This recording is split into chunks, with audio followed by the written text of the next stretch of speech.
bringing news that matters to you. You're watching the Bahamas Tonight Northern Edition. Welcome back. Grand Bahama hosting a power-packed motivational forum this past Saturday. Several local and international speakers providing words of advice on how to pursue your passion in the midst of challenges. Italia Hall has that story.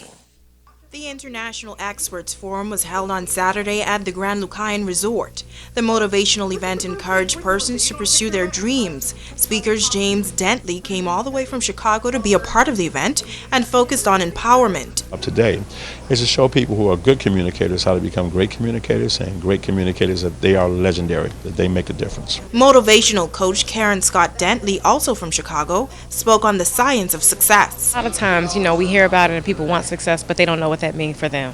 So you really have to break it down like you would a science so that it will make sense for you as an individual and not put it on a global scale or make it too big for you to really attain it.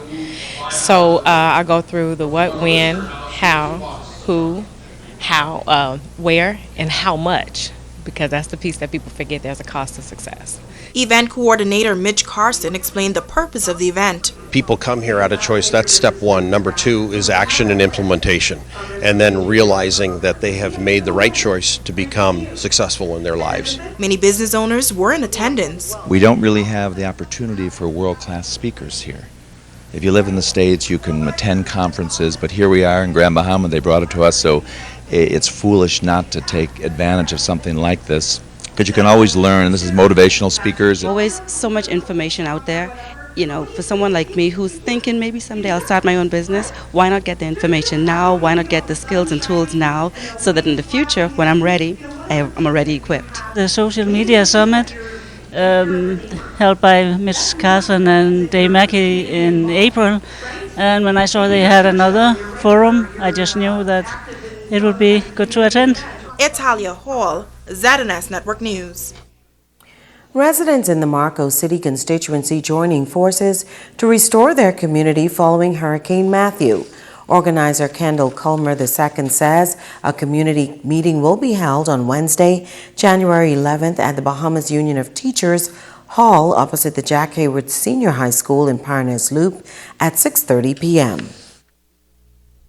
Following Hurricane Matthew, we did some assessments throughout Marco City, and on our second rounds, we had a lot of the residents asking questions pertaining to when the cable will be on, the light, street lights, water, when will debris be moved from off the side of the road. So we've decided to put together a meeting where all the powers that be can answer those questions for the residents.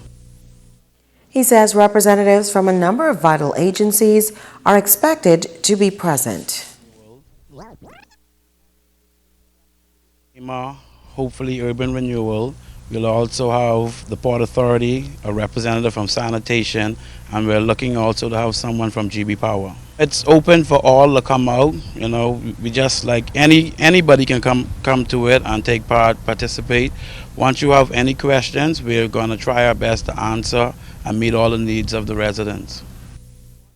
He has been battling with a hip deteriorating condition for the past 2 years, and now he is racing the clock to save his mobility. Tonight he is appealing to the community for assistance. Megan Shepard has the details. It was in 2014 when Larry Laing began experiencing hip and groin pain. He says he ignored the pain until it became unbearable. After visiting the local hospital and then being referred to New Providence, he took a CT scan, and that's when it was discovered that his hips were deteriorating.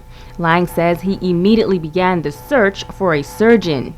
I was looking around for a surgeon that can do the operation. I finally found one in Nassau, but he was asking like $35,000 for one hip, and they wanted $35,000 up front.